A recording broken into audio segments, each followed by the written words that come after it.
Hello aspirants, welcome to Bio Explora. आज के lecture में हम पढ़ने वाले हैं फॉस्फोलिपिड्स के बारे में। स्टार्ट करते हैं आज का लेक्चर। सर, फॉस्फोलिपिड एक कॉम्प्लेक्स लिपिड होता है। फॉस्फोलिपिड एक कॉम्प्लेक्स लिपिड होता है जिसका मतलब है कि सर इसमें ग्लाइसरोल और फैटी एसिड के साथ कुछ दूसरे मॉलिक्यूल भी एडेड होते हैं, जैसे फॉस्फेट और कॉलिन का मॉलिक्यूल। हम लास्ट टाइम जो लेक्चर हमने पढ़ा था उसमें हमने पढ़ा था कि सर एक सिंपल लिपिड के अंदर ग्लाइसरोल, फैटी एसिड या ऐसे और लिपिड जैसे रिपीटेड यूनिट्स जो है वो आपस में कनेक्टेड होंगे, तो आप ऐसे मॉलिक्यूल को एक सिंपल लिपिड का नाम देते हैं। लेकिन अगर उसके अंदर कोई एडिशनल बाहर वाले मॉलिक्यूल एडेड हो, जैसे फॉस्फेट, कॉलिन या कोई और मॉलिक्यूल, तो आप बोलेंगे सर दिस विल बी, आप इसको एक कॉन्जुगेटेड लिपिड या एक कॉम्प्लेक्स लिपिड का नाम देंगे। जो फॉस्फोलिपिड है वो एक कॉम्प्लेक्स लिपिड है और इसके अंदर एक फॉस्फेटाइडिक एसिड मॉलिक्यूल होता है एक नाइट्रोजनस कंपाउंड के साथ। अब पहले इस फॉस्फेटाइडिक एसिड मॉलिक्यूल को देख लेते हैं। ये जो फॉस्फेटाइडिक एसिड मॉलिक्यूल होता है ये लिपिड का ऊपरी हिस्सा होता है और इस फॉस्फेटाइडिक एसिड को बनाने के लिए तीन चीजें रिक्वायर्ड होती है। कौन सी चीजें? एक, इसके अंदर एक अल्कोहल का मॉलिक्यूल जिसका नाम ग्लाइसरोल है, हम पहले ही पढ़ के आए एकाइल ग्लाइसरोल वाले मॉलिक्यूल में। उसके बाद दो इसके साथ जुड़े होते हैं फैटी एसिड के मॉलिक्यूल और एक जुड़ा होता है फॉस्फेट का मॉलिक्यूल। आप बोलेंगे सर ये काफी हद तक हमें एकाइल ग्लाइसरोल या ट्राइग्लिसराइड के जैसा ही दिख रहा है। फर्क सिर्फ इतना है कि ट्राइग्लिसराइड में जो ग्लाइसरोल का मॉलिक्यूल है उसके साथ तीन फैटी एसिड जुड़े थे, लेकिन इसके साथ दो फैटी एसिड जुड़े हुए हैं और एक फैटी एसिड की जगह ले ली है फॉस्फेट ने। तो आप बोलते हैं सर ये जो कलेक्टिव ईस्टर कंपाउंड बन रहा है, आप इसको बोलेंगे sir it is called phosphatidic acid. Glycerol का फैटी एसिड के साथ भी ईस्टर बॉन्ड होता है और ग्लाइसरोल का फॉस्फेट के साथ, क्योंकि ये जो फॉस्फेट है ये H2PO4 यानी फॉस्फोरिक एसिड होता है, तो क्योंकि ये भी एसिड है तो एसिड का ग्लाइसरोल के साथ या दूसरे फैटी एसिड के साथ भी ईस्टर बॉन्ड ही होता है। तो आप बोलेंगे कि सर ईस्टर बॉन्ड से बनने वाला ये जो कंपाउंड है इसका नाम फॉस्फेटाइडिक एसिड है। आप समझ में आ गया? तो अब ये जो फॉस्फेटाइडिक एसिड है जो कि इतना सा है 1 2 3, ये जो फॉस्फेटाइडिक एसिड है, सॉरी ऊपर वाला हिस्सा छोड़ दें, फॉस्फेट, ग्लाइसरोल और ये दो फैटी एसिड, ये मिलके जब एक नाइट्रोजनस कंपाउंड के साथ मिलते हैं तो अब ये एक फॉस्फोलिपिड को बनाते हैं। अब सवाल ये आता है कि सर ये नाइट्रोजनस कंपाउंड क्या हो सकता है? आप बोलेंगे कि सर नाइट्रोजनस कंपाउंड जो है वो यहाँ पे हो सकता है, जैसे मैं यहाँ पे सिर्फ N से शो करता हूँ, जो फॉस्फेट के साथ जुड़ा होता है। फॉस्फेट के साथ ये जुड़ा हुआ नाइट्रोजनस कंपाउंड एक कॉलिन का मॉलिक्यूल हो सकता है। कॉलिन एक नाइट्रोजनस कंपाउंड है जो कि एक किस्म का अमीनो एसिड डेरिवेटिव है, एक अमाइन है। वैसे ही सीराइन हो सकता है, सीराइन एक किस्म का अमीनो एसिड है।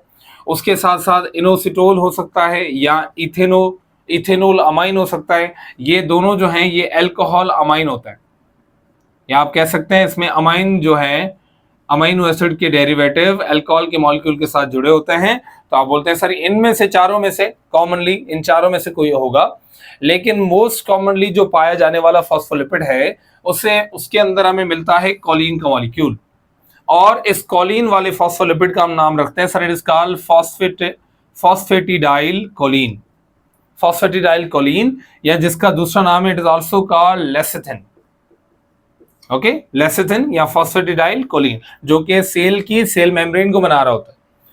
अगर हम आगे सेल फॉस्फोलिपिड के बारे में जाने तो फॉस्फोलिपिड जो होते हैं ये बेसिक मैट्रिक्स को बना रहे होते हैं ऑल बायोलॉजिकल मेम्ब्रेन्स में। जो भी बायोलॉजिकल मेम्ब्रेन्स है इंक्लूडिंग सेल मेम्ब्रेन हो गया, क्लोरोप्लास्ट हो गया, माइटोकॉन्ड्रियल मेम्ब्रेन्स हो गई, तो उनका जो बेसिक मैट्रिक्स, बेसिक स्केलेटन जो है, जैसे ये सेल मेम्ब्रेन है और ये बायलेयर स्ट्रक्चर होती है, तो इस बायलेयर स्ट्रक्चर को बनाने के लिए जो बेसिक मैट्रिक्स है वो कौन जोड़ रहा है, कौन बना रहा है? ये फॉस्फोलिपिड बना रहे हैं, जो कि फॉस्फोलिपिड की बायलेयर बना रहे हैं।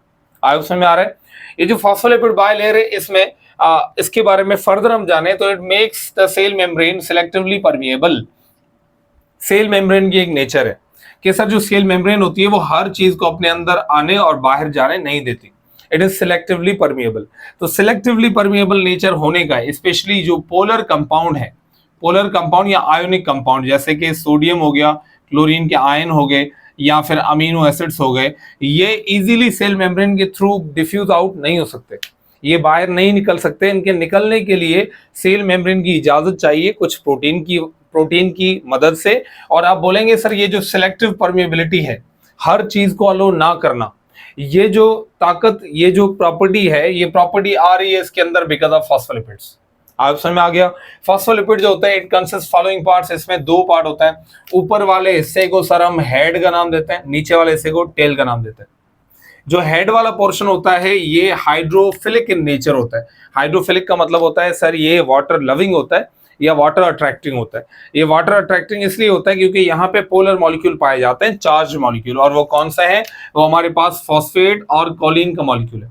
इस फॉस्फेट और कॉलिन वाले रीजन को, ये वाला जो रीजन है, इंक्लूडिंग हम ग्लाइसरोल को भी साथ में मिलाते हैं, तो आप बोलेंगे सर ये वाला जो रीजन है इसको आप हेड का नाम देते हैं।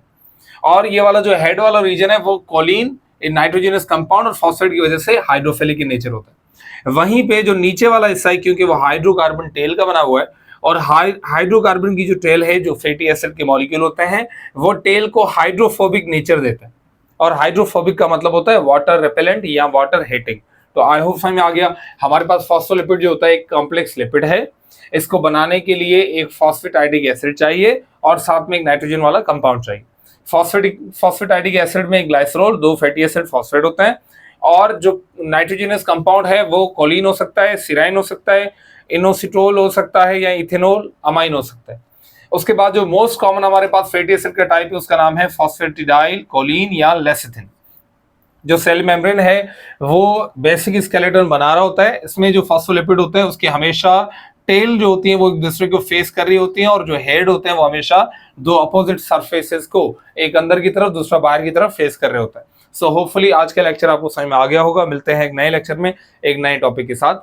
अगले लेक्चर में हम पढ़ने वाले हैं अबाउट टर्पेनॉइड्स और उसके इंपॉर्टेंट टाइप्स के बारे में। Thank you.